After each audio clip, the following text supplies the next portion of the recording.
Subscribe to Mantold for more stories. Now let's begin this one. I had just placed Lily's last teddy bear on her grave when my phone rang. It was the police. "We found your wife's purse under Blanco Bridge." I froze.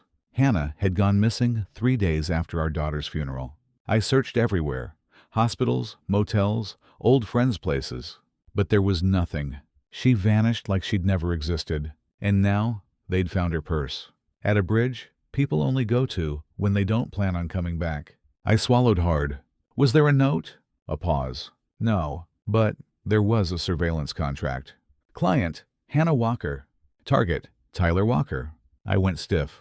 My name. She hired someone to follow me, then disappeared. I turned to the marble headstone we'd just placed this morning. Lily Walker, 2018-2024. 6 years old. She never even finished kindergarten. And now her mother might be...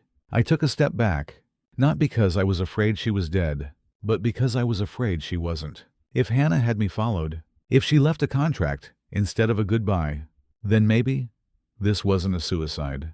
Maybe this was just the opening move to something much darker. I looked down at my hands, still covered in soil from planting flowers. I was here, bearing our daughter. And Hannah, where was she?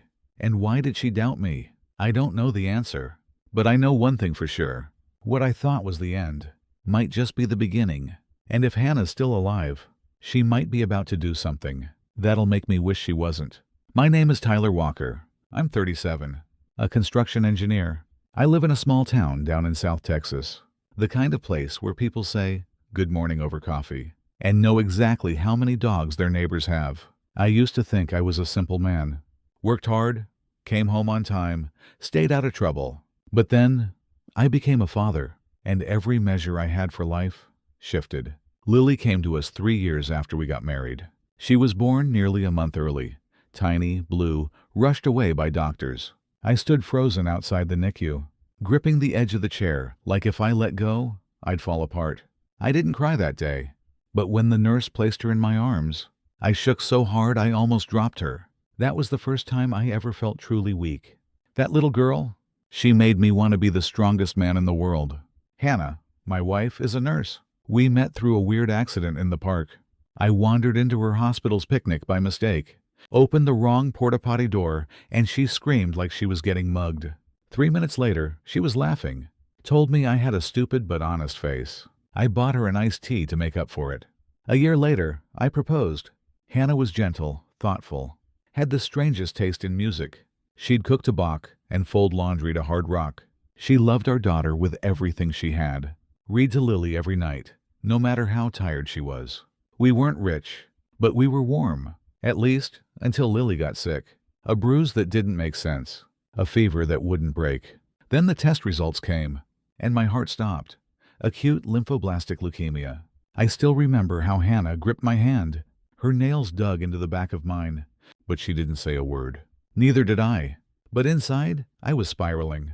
I transferred my work closer to home, cut contracts, turned down long trips. I wanted to be the one carrying Lily into the hospital, the one who'd take her on my back when she was too tired, the one who'd suffer in her place, if I could. Hannah, she started taking extra shifts, night shifts. She said, "We need the insurance. I'll manage." We stopped having dinner together, stopped laughing at old jokes, stopped holding each other after Lily fell asleep. We still lived under the same roof, but it felt like two parallel worlds. Lily was the only thing holding us together, the fragile thread keeping us from drifting completely apart. The best days were when Lily was still alert. She drew constantly. Almost every day she'd draw the three of us, me, Hannah, and her, hand in hand on a suspension bridge floating in the sky. One day, she added a shadow below the bridge, like someone was standing underneath, looking up. I asked, "Who's that?" She tilted her head and said, "Not sure. Maybe someone who got left behind." I gave a nervous laugh, but deep down, I felt a chill. Hannah spoke less and less. One night, I passed by her office around midnight. She was staring at her laptop, not typing, just staring at a blank page. When I asked, she jumped, quickly shut the screen. "It's nothing," she said, walking past me. Her eyes weren't red like she'd been crying.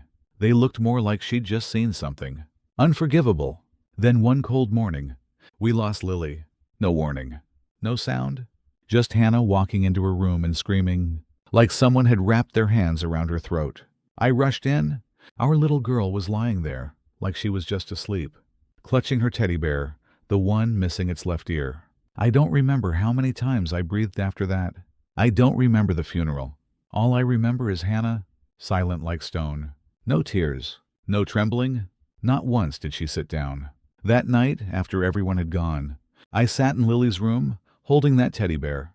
I remembered how she once asked, "If this bear doesn't have an ear anymore, would you still love it?" I told her I'd love it even more, and I meant it. But now, I'm not sure I have enough left in me to love anything at all. Hannah came in and laid her funeral clothes on the chair. I thought she'd sit with me, but she didn't. She just said, "I need some air." I nodded, and that was the last time I saw her. 3 days later, the police called.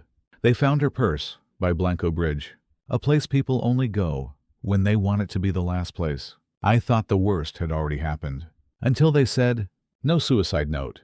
But we did find a surveillance contract. Client, Hannah Walker. Target, Tyler Walker. I went back through everything. Every glance, every late night, every wordless dinner. I used to think it was the stress, that she was tired, that we grieved differently. But maybe we hadn't been a couple for a long time. I just didn't have the courage to admit it. And if Hannah knew something, if she had me followed, then maybe I'm not the only one keeping secrets in this house. I couldn't just sit still after that call from the police. That night, I drove out to Blanco Bridge. The wind was sharp, cold against my face. I stood exactly where they said they found Hannah's purse, between rusted steel railings and the thick, sour smell of river water, like something dead had been rotting underneath. I didn't know what I was hoping to find. A sign? A message? Or maybe an apology? There was nothing. Just the night, and a silence so deep it could drive a man insane. The next morning, I went to the police station. I needed to see the proof. The surveillance contract Hannah had left behind. They wouldn't let me take it, but they showed me a copy. I skimmed through it fast. My eyes stopped at the name of the investigator. Private Surveillance R. J. Calder. License 67184TX. That name, it rang a bell. I'd seen it before, on an old sun-bleached sign near the local farmer's market. An hour later, I was standing outside his office, second floor of a rundown building, wedged between a laundromat and a pizza place. The sign read, "Civil Investigations, Personal Surveillance, Absolute Confidentiality." I knocked. A man with salt and pepper hair and a heavy beard opened the door. His eyes didn't blink. The kind of man who could spot danger just by the way you breathe. "I'm Tyler Walker," I said. "I'm here on behalf of Hannah Walker." His brow furrowed. "Your wife?" I nodded, trying to keep my voice steady. "She's missing, and the police found her purse, along with a contract she signed with you." Calder was quiet for a moment, then stepped aside and motioned me in. His office smelled like old paper and stale coffee, the kind of place where secrets gather dust and nobody bothers cleaning them up. "She hired me to follow you," he said bluntly, pouring me a glass of water. "Why?" I asked, as evenly as I could. "She suspected you were having an affair." My jaw tightened. "With who?" He pulled open a drawer and took out a folder. Didn't hand it over, just placed it on the desk, finger holding the top page down. I took a few photos. One of them, she fixated on. He flipped it open. It was me, standing next to a woman with her hair tied up, wearing a white lab coat. She was touching my arm. A simple moment, probably nothing. But I recognized her instantly. Kelsey Monroe. I opened my mouth to speak, but nothing came out. It wasn't the photo that shocked me. It was the timestamp in the bottom corner. March 11th, 2024, 1742. Because Kelsey died on March 12th. She died at the construction site I was supervising. Fell from the 4th floor into the elevator shaft. And I was the last person who saw her alive. I felt my hands tremble under the table. My eyes stayed locked on the photo, but inside, my thoughts were spinning. Kelsey never touched me like that. At least, I don't remember it. And that photo, I'd never seen it before. I swallowed hard. Calder was still watching me, closely. "There's something else," he said. "You might want to sit down for this." I braced myself. "What is it?" He opened another drawer and pulled out a worn yellow envelope. Inside was a stack of papers, color prints, some with images attached. She hired me for 3 weeks, Calder explained. Most of it was uneventful. But one night, he showed me another photo. There I was, standing near my car. It was late. A woman was with me. Long hair, baseball cap, thick coat. Her face was hidden. She handed me a green envelope.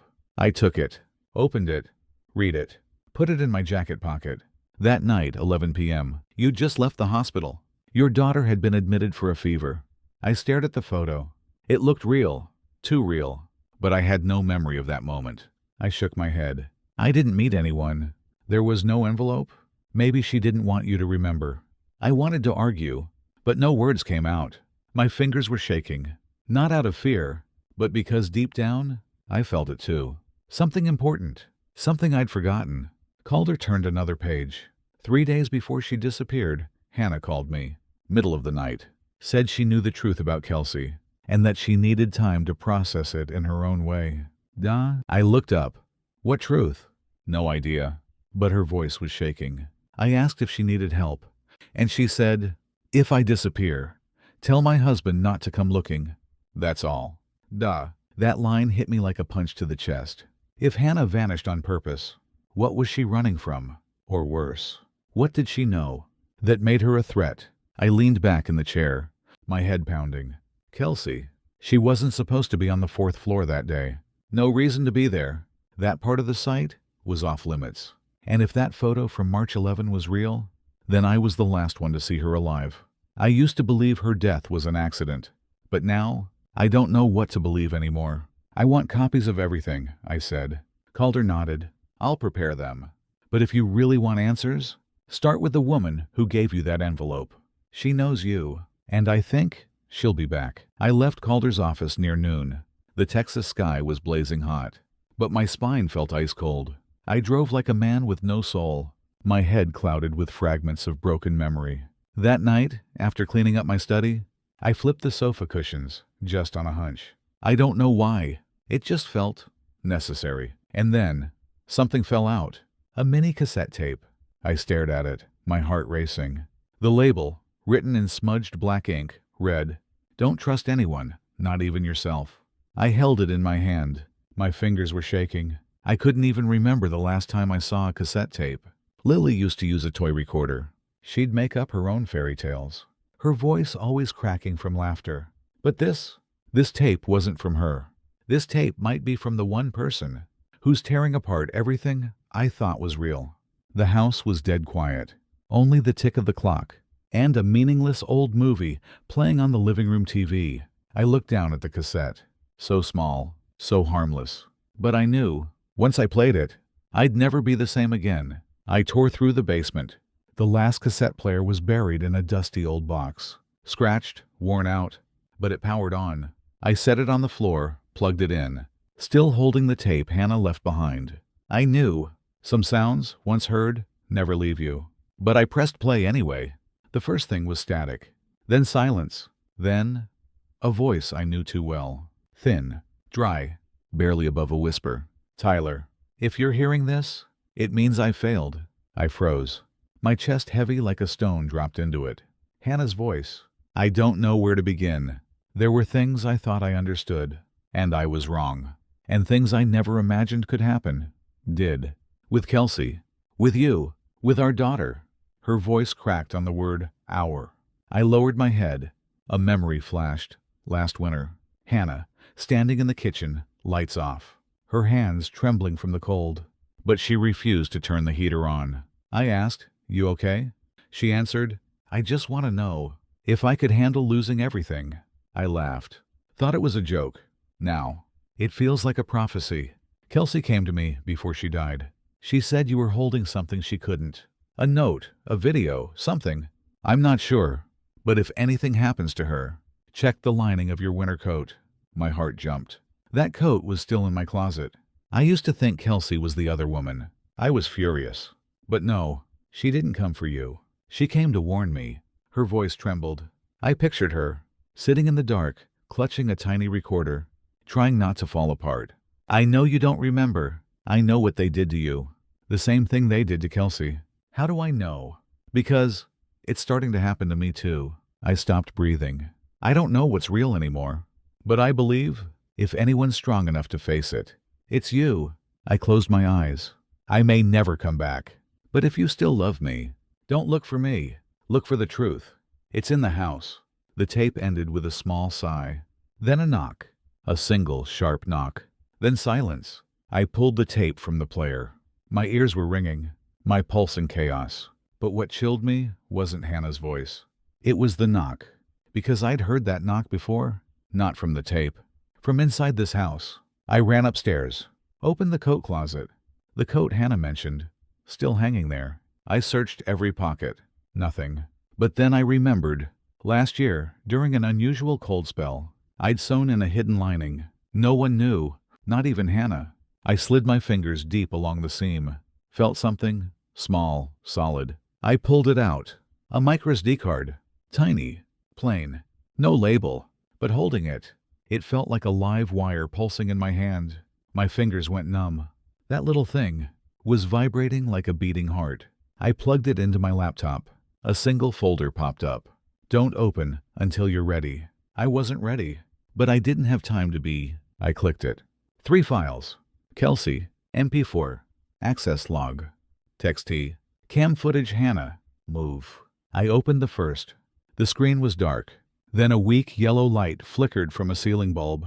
Kelsey, her hair messy, eyes swollen, voice hoarse. If you're seeing this, I'm dead. I could hear wind outside the frame. She was probably in some cheap rental. Thin walls, cold air. Tyler, they're using the company as a front. Someone inside, close to you, has become a puppet. She hesitated. I'm not sure Hannah knows, but I found her signature on forged contracts. Maybe she's just a middleman. Maybe they're watching her too. I clenched my jaw. I've been threatened. They don't say anything. They just move things around in my room. When I leave, nothing stolen, just a sign that I'm never alone anymore. She looked down, voice breaking. If I disappear, check the access log file. I documented everything. The screen faded out. One last breath. And silence. I opened access log. TXT. A long list of company system logins. I scrolled to the bottom. 031-2244, 2244, Hedgemin login, EP, dance. 3, 11, 9, location, home network, Tyler Walker. I held my breath. I never logged in from home, and I don't have admin access. But that was my network, my name, my time zone. Everything matched. I stared at it, willing it to disappear. But the longer I stared, the colder I felt. Either someone was impersonating me, or worse, I did something and couldn't remember it. I opened the last file. Cam footage Hannah. Mauve. Blurry footage from a low-angle camera. My living room. Hannah sat on the couch, Lily asleep in her lap. One hand on her laptop, the other gently stroking our daughter's hair. She whispered, barely audible, "If anyone finds this, don't leave Lily alone. Something's wrong in this house. Tyler, sometimes, he's not himself anymore." I couldn't breathe. Hannah didn't leave me. She was afraid of me. Her eyes looked straight into the camera. Not angry, not blaming, just sorrowful. I shut the laptop. Right then, my computer screen flickered. A message appeared. Session disconnected by remote user. I froze. Someone was watching me, and they'd just cut me off. My heart pounded. A soft click came from the kitchen. I stepped quietly down the stairs. No lights, just the hallway glow. The fridge door was ajar. I bent down. On the handle, a folded piece of paper. I opened it. Hannah's handwriting. No doubt. "I know you found the card. Don't open anything else. They're listening." No name, no signature, just a faint jasmine scent. The perfume she stopped using 2 years ago. I looked around the house. No sound, no movement. But I knew someone had just been here. And they knew. I was remembering. I didn't sleep. I sat on the kitchen floor all night. The soft yellow light casting shadows over Hannah's note. The scent of jasmine had faded, but in my chest it lingered, like a whisper that never finished. "They're listening." I closed my eyes, but the more I closed them, the louder everything became. Not Hannah's voice. My own, whispering back from a layer of memory I couldn't reach. By 6 a, And I drove to the hospital where Hannah used to work. I remembered once she said, "I left all my personal stuff at the office. It's a mess, but whatever." The old medical records storage room smelled of mildew and dust. Every box, a whole life stuffed into a few forgotten items. It took nearly 2 hours, but I found hers. Tucked in the corner, a small moss-green notebook. No label, no name. The first page held a familiar slanted handwriting. "If I'm gone, maybe you'll find this. I don't know who I can trust anymore." One night, I woke up and saw you standing in the living room, eyes wide open, just staring into the dark. I called your name. You didn't answer. The next morning, you said you remembered nothing. I gripped the notebook tight. Then I saw your laptop open at 3 a.m. Logged into the company system. There was a code on the screen. Execute path 114 Kelsey Vault. I'd never seen that code, but the chill in my spine was real. I don't know what you're doing, or what's being done to you, but I couldn't stay still. I had to disappear, not to leave you, but to investigate. I reread that line over and over. She didn't abandon me. She left to save me. At the end of the notebook, a final message. If you ever loved me, don't come looking. Find yourself first. And if you remember, go to the last place Lily wanted to visit. I'll be waiting. I froze. Lily. Blanco Bridge. I remembered the moment. Her head on my lap. A picture book in her hands. The page with the stone bridge over a snowy valley. She pointed at it. "Daddy, when I get better, can we go here? I want to drop a golden leaf into the river, so my wish can float away." I said yes. We never went. The promise hung in the air, between 3 people. Now only one remained. I drove. No GPS, no music, just the sound of tires on road, and one question repeating in my head. If Hannah's there, do I have the courage to look her in the eye? None. I reached Blanco Bridge. The wind was strong. Hundreds of rusted padlocks lined the railings. In the distance, a gray car parked sideways, blocking the sun. A woman stood at the edge of the bridge, back turned. White coat, hair tied low. Still, silent. I didn't call out. I didn't move. I just stood there, watching that shape. My heart pounded like a child seeing his mother. After a nightmare, she didn't turn, but I knew. Hannah heard every step I took. I walked slowly toward her. The wind howled past the metal rails, rattling every lock like a question left unanswered. Hannah turned. When I was only a few feet away, her eyes, not surprised, not cold, not warm, just searching, like she was trying to see who I really was now, the man she once loved, or a stranger even I wasn't sure about anymore. I spoke first, my voice raw, caught in my chest. "I don't know who I am anymore, Hannah. I don't remember what happened, but I remember you, and I remember Lily." She looked at me for a long time, as if searching for something she'd lost. Then she exhaled. "You've lied to me before. Small lies. Just a few. But I remembered every one. Not because I'm paranoid. Because something always felt off." I lowered my head. I used to see you, sitting motionless at 3 a.m., staring at the laptop. Next day, you'd say you never got up. Then I found the code, the logins, the forged signatures. And I knew, if I stayed, I'd lose you. In a way, worse than death.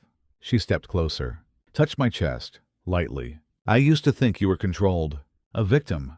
But slowly, I wasn't sure anymore. Maybe you chose to forget." I stepped back. That sentence cut deep into the most hollow part of me. I chose to forget. What had I seen? What had I done? That my mind had to erase it. I looked at Hannah, as if staring at the distance between who I was and what I'd become. "What now, Hannah?" I asked, not loud, just enough for the wind to carry it. She pulled a white envelope from her coat and handed it to me. The original video of you leaving the house, the night Kelsey died. "No one else has this." I took it, so light, yet my hands felt heavy. "If you want to know, watch it. But please, don't watch it to prove your innocence. Watch it only if you're strong enough to see what you feared most. Yourself." I didn't answer. The wind rose. Her eyes began to well up, but no tears fell. "I love you, Tyler, but I can't live with someone who won't face the dark inside him." She turned, walked back to her car, never looked back. I stood there, alone among rusted locks, holding an envelope like it held my fate. A golden leaf drifted down from somewhere above, landed on the bridge, spun once, then slipped into the cold water below. I closed my eyes and whispered, "Not yet, but someday I'll open it. For you, for her, and for me." And as the sound of her car faded into the wind, one final question hit me square in the chest, clear as day. What's worse, being the culprit, or being the one who once knew the truth and chose to forget? I didn't open the video that day. I needed somewhere quiet, not to think, but to accept, because the worst part isn't being accused by someone else. It's believing, deep down, that maybe you did it. I left the motel at midnight, drove aimlessly for 3 hours, until I stopped at an open clearing by the Pinewoods, the same place I once took Lily camping. I sat down on the dry ground, wind whispering past my ears. This place used to echo with laughter, campfires, burnt marshmallows. I remembered Lily once asked me, "Daddy, if you forgot everything, would you still love me?" I laughed that day, messed up her hair. I'm not laughing now. I opened my laptop, plugged in the USB, clicked the only file inside, Blanco, Tres Fortes, full footage. The screen was black for a few seconds. Then, front porch security footage. Timestamp 03:14 a.m. I appeared, wearing a black coat, hair messy, phone in one hand, a key in the other, walking like a shadow on a mission. Soulless, directionless. The camera switched. Basement garage. Company headquarters. I drove in, scanned my ID, took the internal elevator. Moments later, I stood in the secure records room, opened a steel cabinet, pulled out a box marked for hard drives. But beneath the foam lining, no files, just a handgun, and a Ziploc bag containing a few unmarked pill bottles. I picked up one, stared at it. Those eyes, they weren't mine, but they were. Next clip, back in the parking lot. Before getting into the car, I looked straight into the camera, just for a second. Those eyes, calculating, unblinking, not alive, just executing. I was about to shut the video down when another file auto-launched beside it. Log Kelsey, OCT 11, 2:02 p.m. Her voice came through. Clear, scared. "Mr. Tyler, if you're hearing this, then maybe they know. They know I kept a copy of the footage. I don't know who to trust, but I used to trust you, and if you're still you, please stop them. Kelsey." I remembered her coming to our house with Hannah a few times. She was 16 back then. Twin braids, full of energy, always polite. Once she gave me a tiny porcelain doll. "Found it at a thrift shop," she said. "It kinda looks like you." I laughed. Put it on the bookshelf. I never thought the last time I'd see her would be through a log file. After she'd died, I closed the laptop. The wind tore through the pines. A full moon hung quietly above the treetops. I looked up, not hoping, just reminding myself I was still breathing. I didn't need to watch more, because I knew I was there. I didn't know what I did, but I knew I was present, and I was silent, too silent. The next morning, I drove back to the old house, where it all started, and maybe where it had to end. The house was deathly still. Dust on everything. Lily's old cup still on the table. Doodles of stars fading on the side. I sat down, opened the laptop, not to watch more, but to speak, for the first time, to myself, to the world. I turned on the webcam. No angle adjustment, no script. I looked into the lens and started. "My name is Tyler Walker, and I used to believe I was a good man, until I realized silence can be a kind of complicity." My voice was dry, but steady. I'm not sure what I did that night, but I know I was there. I said nothing, did nothing, and a girl named Kelsey died. I inhaled deeply, eyes fixed on the lens. I used to have reasons.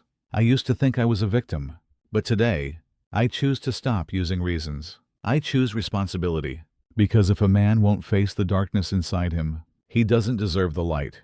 I saved the video, sent it to Hannah, and to the one lawyer I trust, an old man who once told me, "Tyler, you're only truly grown when you can face your mistakes without asking to be comforted." I left the house, but before I did, I went to the backyard, where Lily used to run around, playing with falling leaves. I placed a single white flower on the old wooden bench beneath the oak tree.